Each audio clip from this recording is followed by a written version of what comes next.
I'm here with my dear friend and big sister, Susan Marie Paramor. She's not only dear to my heart, she's dear to this world in ways most of us don't know, and I thought she should be introduced. She offers so much love and so much wisdom, and she's probably very uncomfortable right now because she's extremely humble as well by nature, but I'm going to say it anyway. So much wisdom, and is a very powerful woman in her own way as well. You know, when we're attuned to nature, we're as powerful as nature because we're partners with nature. So I'll leave you with that thought. I want to ask you some questions. Let's move the camera. Tonight, go to trees, the green. You're fine, sweet. Seas, you dance. So Susan, that's a mouthful. It sure is. I can't believe I've done all that. I can. Aurora. I don't write my own CVs. I get other people to do it because I can't write about myself. I never can. Well, that's why we get other people to introduce us as well. It kind of makes us squirm a bit, doesn't it? Yeah, it really does. Well, could we take the attention off you for a moment to make you more comfortable? Would you start out by telling us about your ancestry a bit, your grandmother and mother? Yeah, my grandmother, Gwendolyn, they came from Devon, and a lot of folklore in Devon about fairies, and in Cornwall about piskies, they call them, pixies, and about how mischievous they were. My grandmother taught my mother, Sylvia, the lore of plants, and she was very, very knowledgeable of that. And when I went for a walk with my mother, we wouldn't get very far because she'd be going, "This is this, and you know what that's for, don't you?" And I'd be going, "No," and I wish I had a notepad, but I didn't. And we'd progress and progress and progress down a lane. So yeah, a lot of folklore passed on.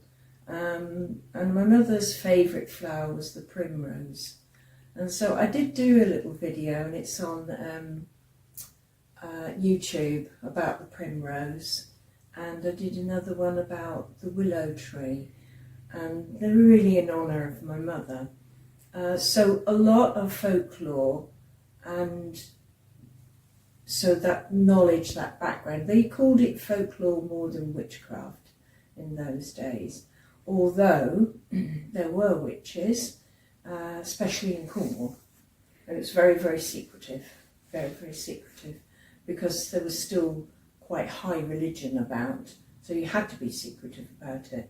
But on Dartmoor, many ceremonies would take place, and ceremonies were very strong, hardcore, and very secret. And nowadays, I guess, like Freemasonry, we're more open about stuff, but there is still stuff that people will not talk about. And I actually believe when you're in ceremonies, you shouldn't be videoed. It should be between you and the god and the goddess, or whoever, you know, you believe in. I don't think you should be videoed in a state of presence with your god and goddess. Very much against that. And so those values were passed on to me by my birth mother. So she was also a poetess, Sylvia Rose Garvey, or Sylvia Statham, as she was known at the end. So she was severely dyslexic, like I am, and would dictate it into an old Sony tape machine, and then that would be written up. And she won many competitions, and is a published poetess. Would you like me to read one of her poems? I would be delighted. This one's about the moor. It's called The Moors, actually, by Sylvia Rose Statham. Oh, that's who my family are. Well, there you go. Cold mornings, swirling mists, carpets of purple heather, in between green grasses and yellow gorse, She rises golden and beautiful, the sun giving her warmth to Mother Earth, and all that lives and grows in her. Spiders' webs on gorse, the sun. What a wonderful sight to behold, the work it has done. Songs of the birds on the wing, giving sweet music for all to hear. Bees getting the last of the honey from the heather before sleeping away the winter days. To walk over the moors in the early morning is a beauty to behold. And keep in your heart always. So that was one of her poems. She also wrote poems about puddings. Of course she did. Who doesn't love desserts, right? She was very...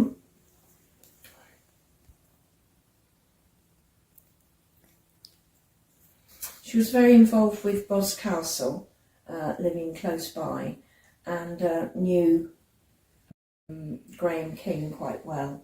And when the flood was on in 2000, my mum was one of the people who went in and helped save all the magical ritual tools and things, and helped redress the place, redress the Boscastle Museum.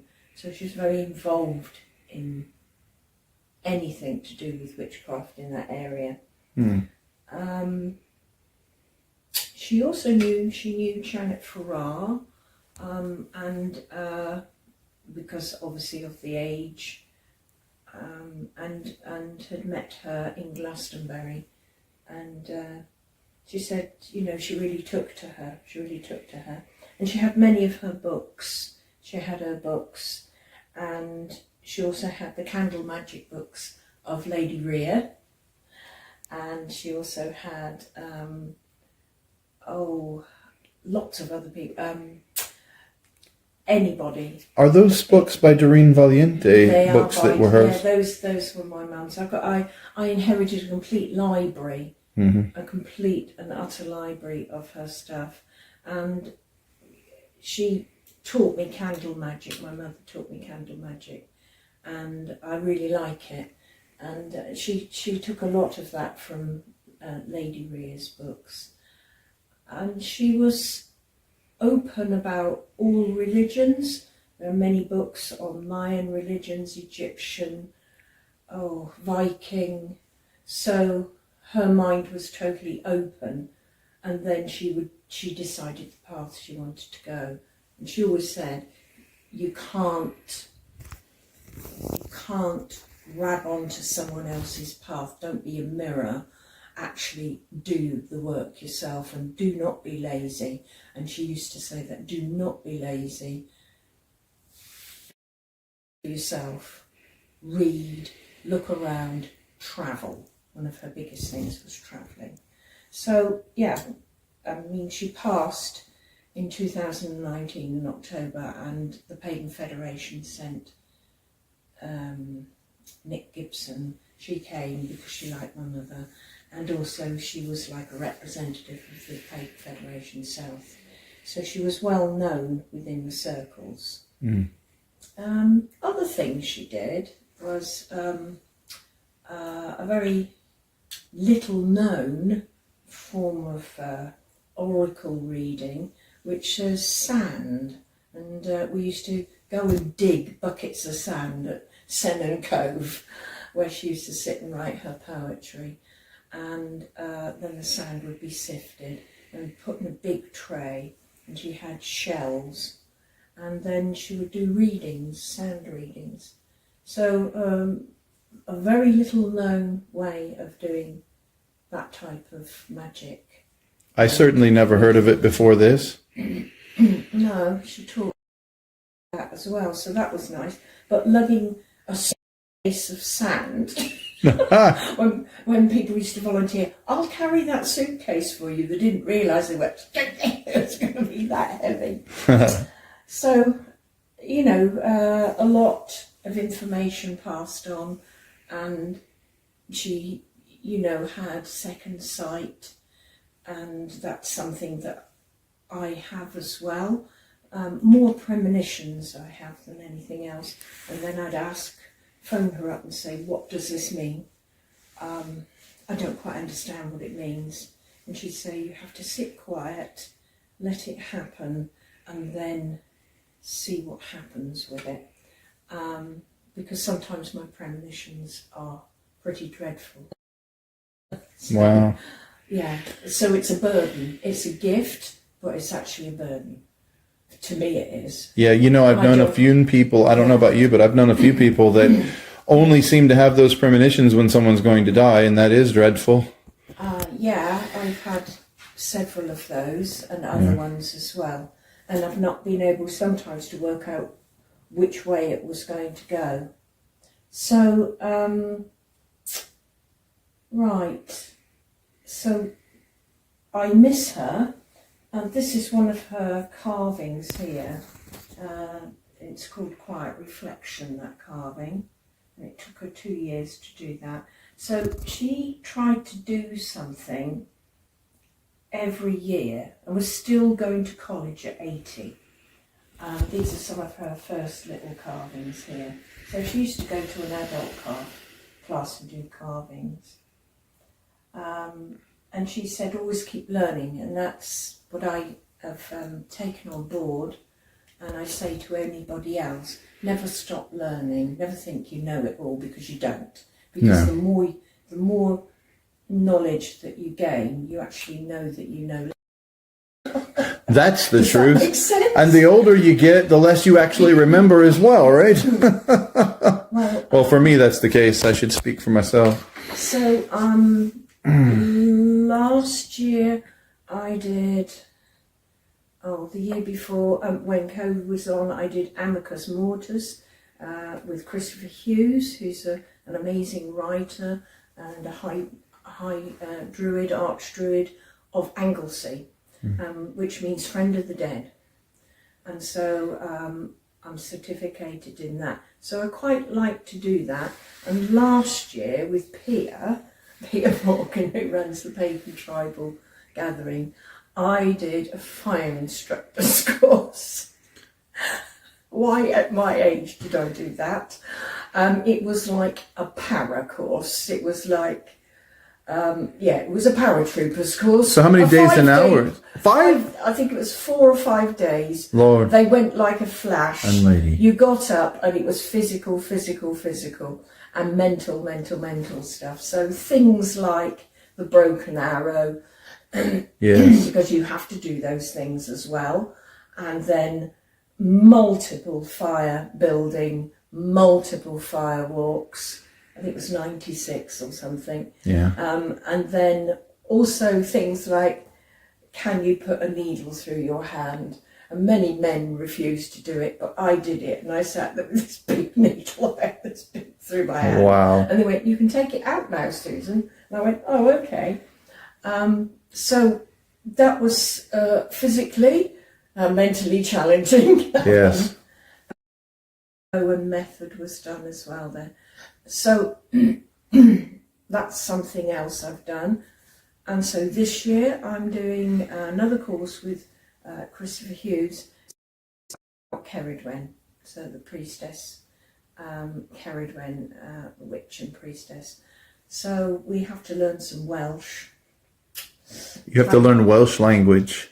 Part of it. I heard it's tonal, like a sing-song language, and the other one I know like that is Mandarin. I speak some Mandarin. Is Welsh like that? Does it change meanings if you change tones or pitch? Well, no, but the way they pronounce it is different to the way we're speaking now. And it's musical. That's all I can say. It's a musical language, which was there a long time ago, coming from the Brythonic. And then the British banned Welsh for a very long time. And it nearly died, but now it's back in the schools, and the school children are speaking it. Well, that's special. Could you speak a few words so we can get a feel? I don't think so. No, okay, then we won't put you. I had to go to Chris and ask in a song, and I was so scared to sing it wrong, because then it goes out to millions of people all wrong. And I went, please tell me how to pronounce this, please tell me, because I was actually writing a song about the Brinkethly. So, well, there's a Welsh word. Eye in his glass. So, Brinkethly is a tomb in, well, it was a stone circle as well, on the Isle of Anglesey, and that's where he does his ceremonies in Brinkethly do, which means the dark grove, and there used to be yew trees there. So that was a process of a song that I wrote. So wonderful. Well, I did want to get to that. Your rich background just fascinates me, and I could hear about it until the day I die and never grow tired of it all. And I don't think you'd run out of material, even though you like to be so humble and say, oh, it's not much. But then when you get going, it is, isn't it? It is much, because it's a lifetime, isn't it? Well, yeah. I'm not getting any younger. How could I'm not a spring chicken anymore. Well, when you put all those decades of hard work into something, sometimes you don't take inventory of just exactly how valuable that is to your path, and could be valuable to others as well. Same way. I mean, my path was I was a hedge witch. Learning all about plants and medicines and making ointments and fridge full of stuff in case I get ill. Then when I do get ill, I forget that I've got it all. But, and I make lots of things for different people. Sure. So there's that side. And then I've had my own circle, Sisters of Sarum, and had that for quite a while, until my house burnt down. The witch's house burnt down, the thatched cottage. And then also the interest in Druidry, and a very strong interest in that, which really, it's quite like witchcraft in a way, because it's all about Mother Earth, and it's about respecting the animals, Mother Earth, and other humans. All living things, really, isn't it? Yeah, and recognising, like the spider's web, that we cannot be disconnected, that we are connected to everybody. And so we're learning this, aren't we? Via slowly, painfully and slowly, via what's happening in Ukraine, which is now affecting us with our electricity bills and things like that. So we cannot disconnect. We have to be connected to everybody and be caring about it. So yeah. Now that's an important message to share with people for sure. So can you tell me about, you've got the gongs in here, you've got more singing bowls than I've ever seen in one room, and you've got music recording equipment in the corner and a microphone stand. How much would you say that sound and music is a part of your magical practice, your spiritual practice? I've always, I suppose you could call me a sound junkie. If it's unusual, it's a bit weird, I like it. Oh, I love that. So, Tibetan bowls were introduced quite a long time ago by Paul Wilkinson, and I've got some really, really old ones here, chamber bowls there, fountain bowls here that you put water in, and the oldest bowl of all is no, it's not there, it's the silver one. Oh, it's over there, it's got a lot of silver in it. The sort of reason why a lot of the Tibetan bowls were disappearing was because they had a lot of gold in them. And the modern ones are brass, obviously, like these black ones, they're modern. So they're brass and bronze. But a lot of these, you can actually see the gold in them, and they were being melted down by the Chinese. So a lot of people were going out and trying to save them. So the one that's got the silver, that's the oldest. There. But ones that are used for different reasons on people. I see. And I never know what I'm going to use when I start off, because everyone's different. And the human body is quite a large percentage of water. So if you think of it as sort of like, well, a therapy where the water goes, you know, the sound is carried like ultrasound, and the sound is carried through your body.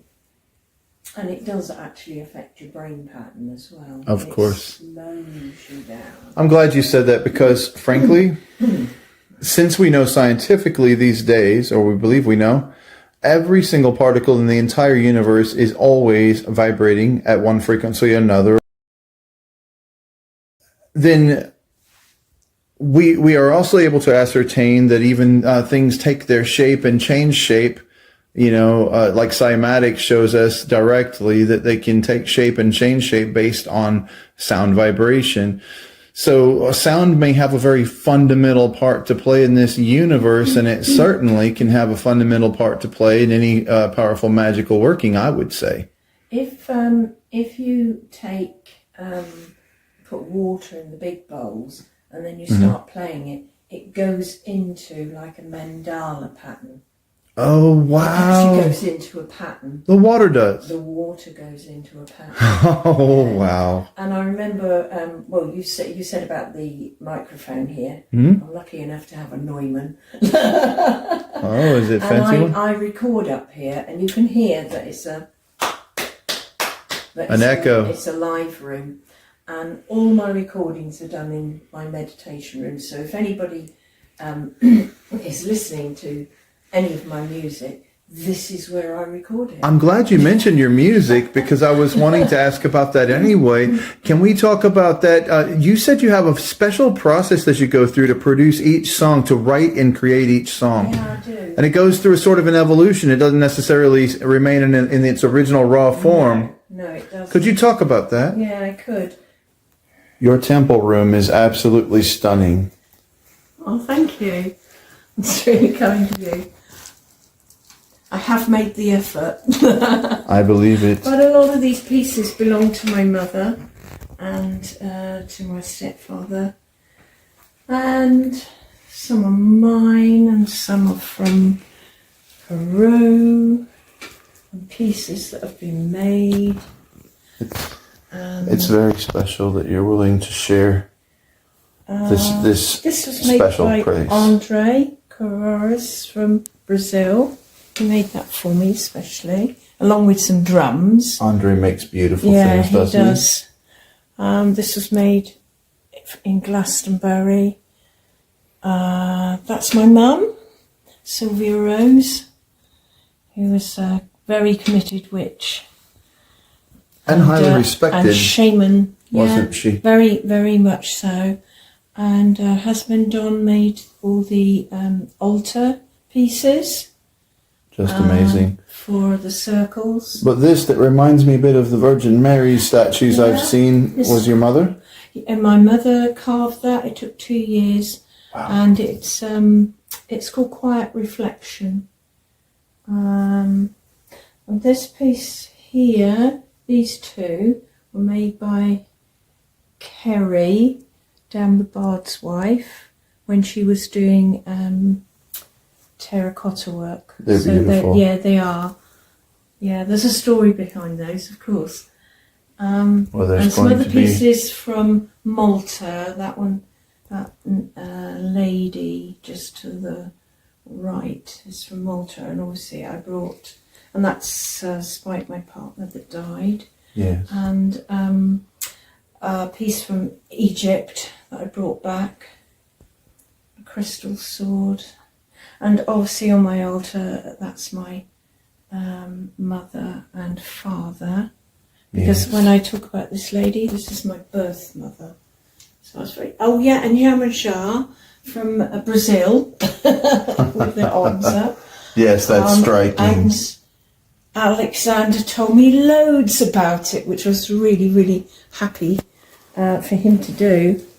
And this is my druid sickle, which was made especially. It's called First Sickle. Wow. And it was made with, he's a magical practitioner, and it's made with what they call blue flame, which is the magic flame, and it's got a little touch of blue on the end. It's really heavy, and he said, I think this belongs to you, having forged it. And I said, oh. And he said, yeah, I think it has to be in your custody. So here it is, in my custody. Which we will sometimes do with each other, won't we? Yeah. Not uncommon for that to happen. This is my mother's Athame, which was made by Don. The crystal on the end. It's gorgeous. Which I've used. Oh, I hadn't seen. Yeah, it's got a crystal on the end. The crystal set on the end of it. Yeah. Wow. It's really heavy, and this I've used once. I've used it once in a special ceremony. So many pieces from all over the world, because I'm interested in different religions, and it's always good to go out and look at other places and other things. Yeah, the drum over there, that one, if you come back to it, that's called Brennan. That's a deerskin drum that was birthed at Glastonbury Festival, and I kept going and coming back because I was doing so many meditations. And the small drum, the little one with the buffalo mum baby, my mother painted that, that's hers. Lovely. And obviously you can see all the Tibetan bowls. Yes, and the strikingly large gong here. Yeah, I think it ought to have a strike, don't you think we ought to have a go? Oh, could we? Why not? Shall I do the honors, or would you? Here, I'll be your cameraman. Please. Why not? This is a very old one.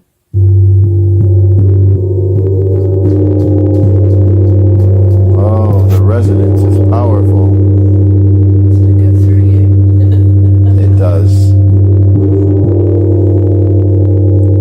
Wow. How old do you think this is?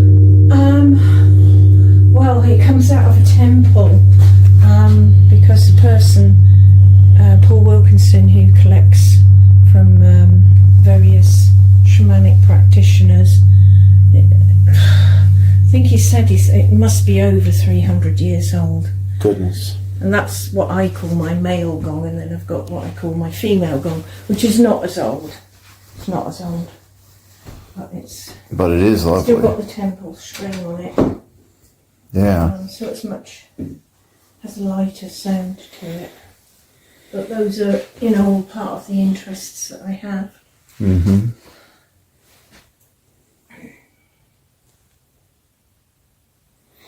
What a special room, thank you. Oh, thank you. Because the first one, I was a jazz singer.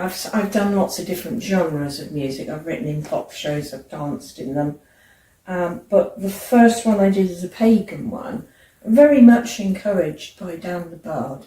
And I'll say that his wife Kerry here made these figures, and they brought them to the new house because this is not the old cottage. And he said, "Where's your music?"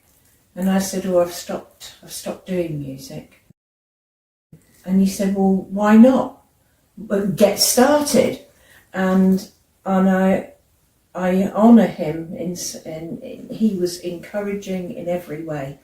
And he would say to me, "When are you finishing that album?" And I'd go, "Don't pressurise me."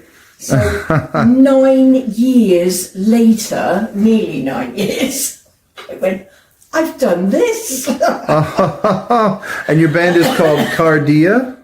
Yeah, it's called Cardia, which is two separate words, which is Cardia means core, the deity. So think of the corn goddess, basically it's the corn goddess. And that I gleaned from information about Avebury. Oh. So one of my favourite songs on here is Avebury. But I've got Callanash, Newgrange in Scotland, Avebury, one about a 6 yew tree, sacred witch tree, Stonehenge winter solstice, that's a ceremony that I did there, Stonehenge summer solstice, Brinketley, which I spoke about, the Dark Grove, Bridget, it's about Bridget, daughter of Dagda, and then another one about the Tomb of the Eagles, which is up on the Orkney Islands. All my songs have two titles, and sometimes 3, which drives my band bonkers. Now, the summer solstice one is called The Breath of Summer, and Avebury is called The Journey, and Newgrange is called Out of Mist, and Callanash is called Sacred Moon. But isn't this just the nature of art? We're going to, an artist is going to think creatively. It won't necessarily conform to other people's ideas or standards, right? I don't like being pinned down. I can tell. You are definitely an original while being a classic. You're a very special mix. So, why would it take 9 years? You took that much motivating, or did you have any? No, the process this was a deliberate journey, deliberately done. In fact, I was going to do songs about in Europe as well, and I was going to travel around the world. So it was a journey, and I was going to travel around the world. And then my engineer and producer, Paul Gulliver, who's amazing, he's done all of these, he said, why don't you just write about the British Isles first, Susan? Hang on a minute. Because I was also writing a musical about it, and it's a quarter written, which was going to go on at Glastonbury Festival, but that's gone by the by now. And so he said, well, why don't you just try and focus on doing one thing really well? So the first one, I went to Ireland, to Newgrange. So I go into the place, get the feeling from it, or if it's a stone circle, I go to a ceremony, and then I'll be frantically writing, come away, and then take it round. I used to take it round all the camps, all the pagan camps, and hone it. Oh, yeah, that All sounds like a summer. long process. That's one song at a time? Or did you have a whole songbook that you were honing at once? No. And I would add to them as it went on.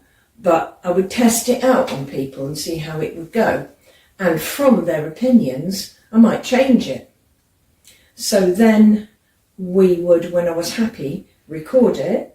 Then I would go back to the place and sing it back to the stones or the stone circle, wherever it was. Wow. So the journey was up there, like going to Callanash, 750 miles from here. Went to the summer solstice and had an amazing time with a lot of shamans there. And you don't get too many tourists going. Not as many as Stonehenge, quite much less. And then bringing that back, and they came back, and the autumn equinox, all those shamans came down, and they came to the autumn equinox, and we had this shamanic thing going on in the at Avebury, and then they came to Stonehenge. And we paraded into Stonehenge with all these shamans playing. Now that I would have liked to see. The Pendragon. It was quite amazing. It was quite amazing. Because I'd made the promise that I would go back there, and that's what I did. I went back. And that is on YouTube. The video of Callanash is on YouTube. So if you look at Susan Marie Paramor, or Cardia, Cardia, separate word, You'll see quite a few of the videos have gone up, and they're not fantastically precious or anything. It's me and Sean Rice, Michael Rice, who's written an amazing book about dragons poetry, and it's just him and me lugging a camera, usually in the rain. You know what? I've seen some of this work, and you're being humble again, because it's actually very beautiful. Sean did a beautiful job of filming. He has. He did an amazing job of editing, and in my personal opinion, and everyone needs to enjoy them. Well, yeah, Avebury we went back about 8 times to film. Wow. Because it was so wet and cold, and at one point you can see the wet going up my nose. I stood there pretending to be all happy. Shiver, shiver. Yeah, shiver, shiver. Cut glass with a nipple. Yeah, I know the feeling. That finished in about 2017. And what did you call that album? This album's called Celestial Stones. Celestial Stones And I have by Cardia. a wonderful photographer called David White, Oh. who's a farmer and lives near Avebury. And I saw his pictures and I said, can I use that one on the front and this one on the back? So he said, yes, of course you can, Wow. Susan. And I always ask permission, obviously. Yes. So that was that journey. The next album didn't take as long because it was about something different. This was a deliberate thing where I learnt about my priesthood. I learnt lots of ceremonial singing. And I'm now a ceremonial singer in many camps. So I write songs especially for people. I wrote one on the new album, wrote one for Pia, for Pagan Tribal, and also... Oh, by the way, that's amazing. Love that one. Oh, phoenix wings. Yes. The symbol is phoenix, rising up through the fire. So she phones me and goes, I'd like tribal in it, and I want something about heart in it. And I went, I'll see what I can do. I played her the initial tape, and she was crying. She cried.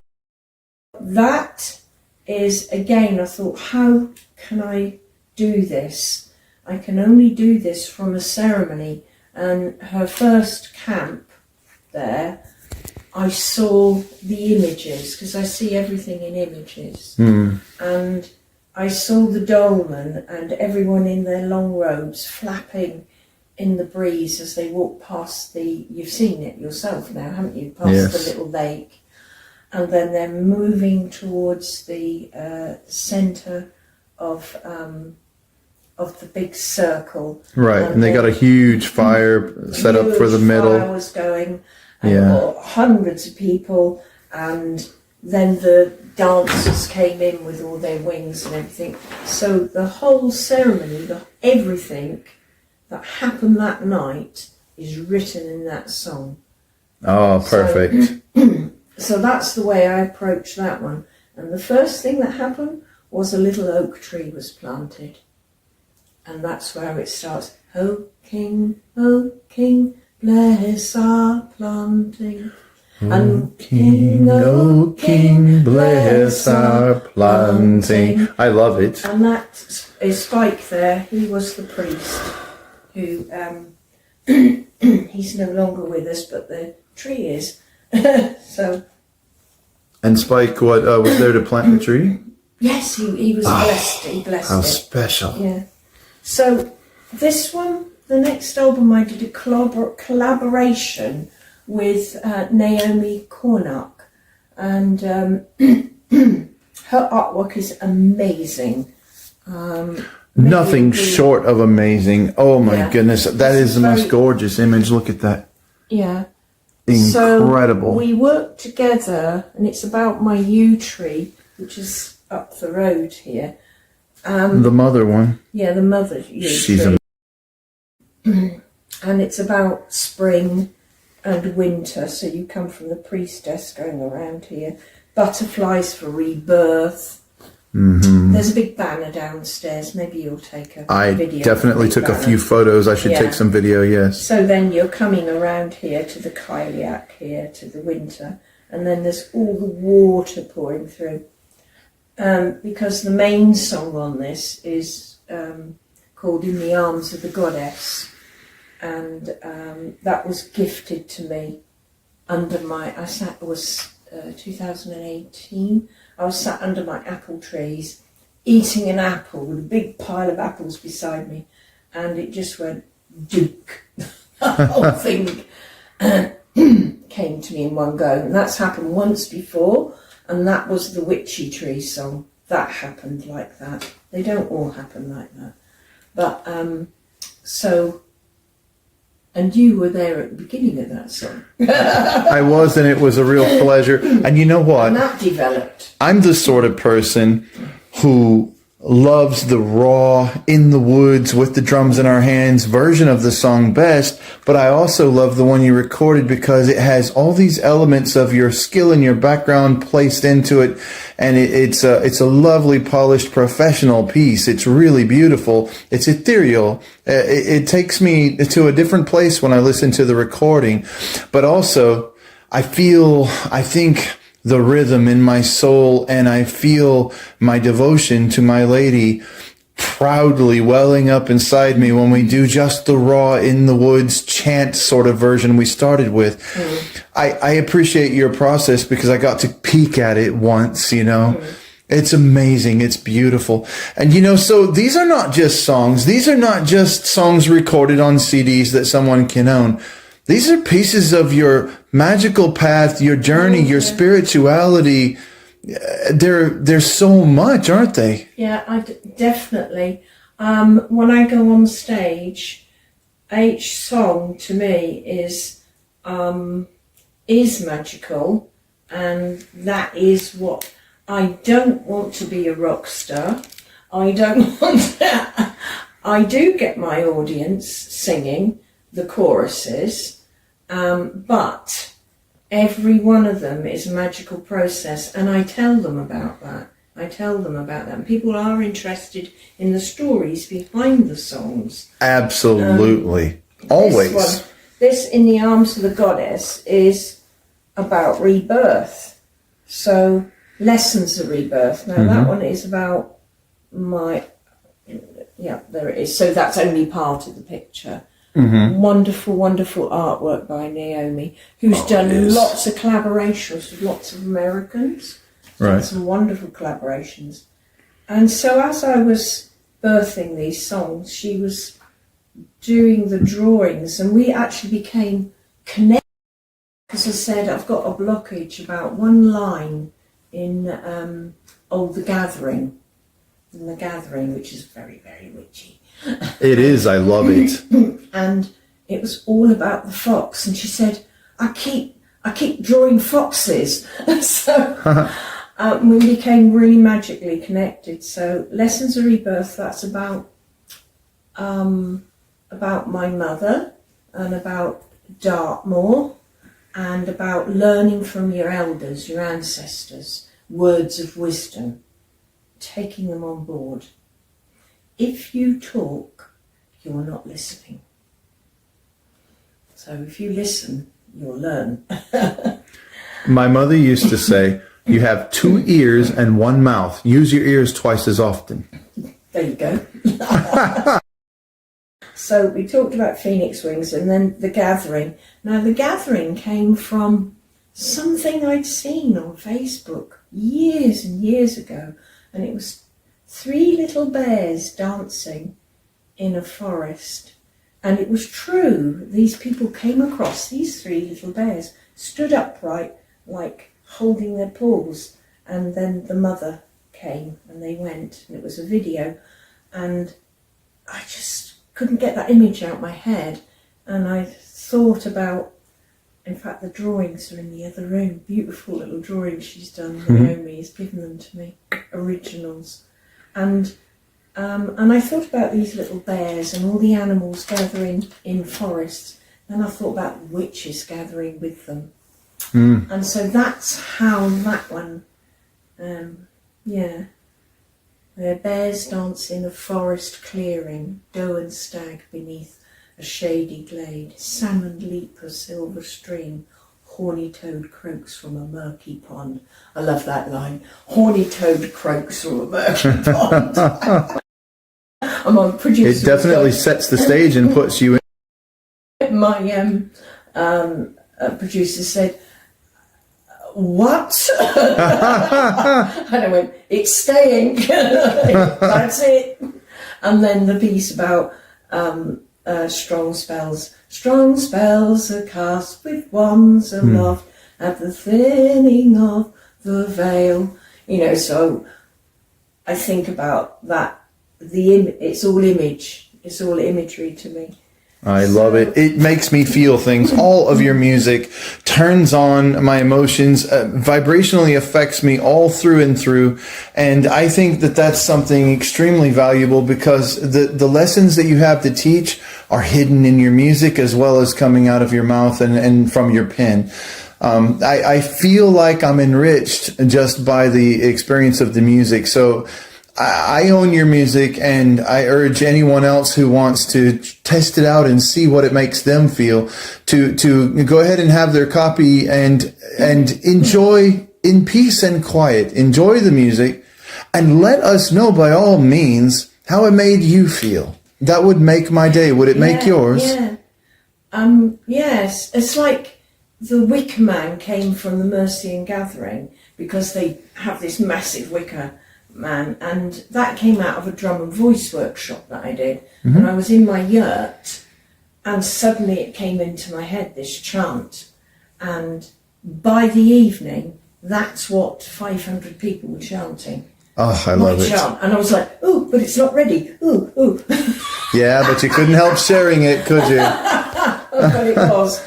And another collaboration that I've done, I must mention, is with Ashley Cruz, and we collaborated on The Breath of the Dragon, and we were both, again, became connected, and we were both writing songs about dragons, and I was writing mine about Glastonbury, Innis Glass, about the dragon's breath there, and so I had a little bit of a tune, and I said, "What if you sing at the beginning of my song, and I sing at the beginning of your song, but it's the same tune?"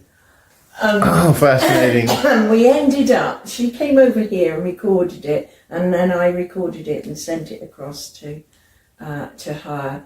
And so we did a collaboration, and I love that. That's a fascinating way to reciprocate with your collaboration. Yeah. Wow. And she's going to be coming to sing with me on stage this June. So at the Stonehenge Festival, and then up to Piers as well. Well, if we haven't been to Stonehenge, that would be the time to go, wouldn't it? It would indeed, it would. So there's one on there, I did one about the Kyliak as well, and that's... I've never heard of the Kyliak. The Queen of Winter. Yeah, it's very much a Scottish and Irish goddess of the winter. Oh, wait. Yeah. That's not the one that would ski, was it? There was one that could ski. I don't know. No, I remember what that is. Never mind. It's a Norse one. You know, it gets confusing sometimes. I told you, the older I get. This is Naomi's version of the Kyliak. Oh. Wow. Because she only has one eye. So she's a little bit, if you think about it, that's amazing. Quite hard and quite strong. And she rules part of the year, and Bridget rules the other part of the year. But, you know, if it's a hard winter, that's it, it's a hard winter. But they say up on the Orkney, where there is swirl pools, this is what the Viking ships used to go down. Oh my! Swirl in the ocean. The oceans meet, and there's like this. That's really a I've thing. Actually seen it. Oh. And we were going past it, and I was like, "Whoa! I think we're going to go down." Is that what they called the Sea of Worms? Well, it's like that, Oh. but it's like a whirlpool, and they say it's the Kyliak washing her plaid, and plaid is her Scottish dress. Oh, That's the yes. Kyliak We call doing that pattern plaid because we're mispronouncing it in America. But so she's quite cruel in a sense, but she doesn't make judgments. And there is one place in Scotland that has a living altar to her, and there are these stones, and her family, the Kyliak's family, are brought in and brought out, and it still happens. Wow. After hundreds and hundreds and hundreds of years. But yeah, so as she strides across the mountains, if she drops a stone, it becomes a mountain. Oh. So, you know, that's the gathering, little bears. I love it. Yeah. So you've featured some of her illustrations you were talking about. They're not just in the other room. They're in your album They're in the album. insert. Yeah. Oh, wow. And that's the Phoenix from... Oh, perfect. Yeah. It's got an 8-page booklet with it. But Wow. So I've started to perform some of these songs, and again, to me they're all sacred. And sometimes I'll cry while I'm singing, because that's the way it is. But for years I've been asked to write an album of chants, and that will be my next project. Ooh. Because Now you're up my alley because I like the chant type songs more, yeah, personally. Well, a lot of the choruses are chants, aren't they? Well, yes, actually they they are. are. So Well, I that's like- one of the things I love about them.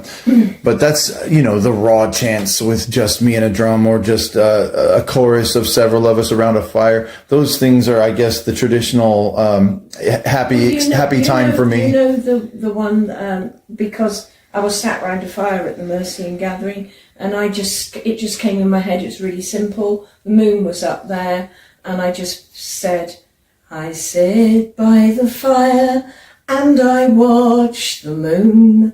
I sit by the fire and I watch the moon. Stars are jumping in the flames, draw me in and back again. And that's it. Oh. So I haven't never recorded that, or the deep piece I have recorded, but it's waiting to go on.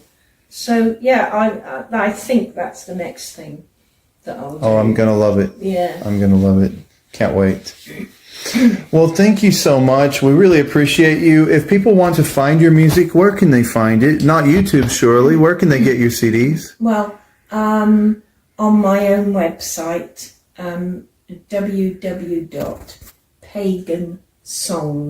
www.pagansongs.com, and you can get downloads, or you can ask me for a physical CD. And I didn't believe people still wanted them, but actually they do. So let me ask you something. Do you have a company somewhere that's getting those orders and filling them, or do you fill them yourself? I do it myself. You send them yourself? I send them myself. With your own hands? And I send them a little altar card. This is an altar card that Naomi and I put together. And on the back it says, in the arms of the goddess is the wild earth goddess, mother goddess of nature, Gaia mother, earth mother, mother you ancient and wise, and from her arms pour the sacred springs, waterfalls of abundance, with all the spirits of land, sea and sky bursting forth. Wow. Actually, Naomi wrote that. Have you ever had anyone order and somehow contact you and ask for an autographed copy? Yes. What would that do to the price? Nothing. What? I would. You would take your time and trouble to open the jewel and sign it for them without course I would. asking any additional compensation? Yeah. And See, and that's the same heart you put into your music. That's beautiful and it's rare. But if they buy this one, they're also going to get an altar card, because I Wow. I wanted to do that. That's beautiful. And those are gorgeous cards. And I'd put one on my altar, no doubt. I'm planning to, actually, because you also were generous and gave me one. Thank you. Well, I appreciate your time so much. And I know there's going to be a lot of people with questions. They can ask questions when they see this video, and we can get you directed to get your answers directly from Susan Marie Paramor here. Or you can try and find her. She's not that hard to find, with a gorgeous name like that, on Facebook and other places. Everybody have a great day, and I hope you've enjoyed the introduction to my dear friend here. Blessed be to all.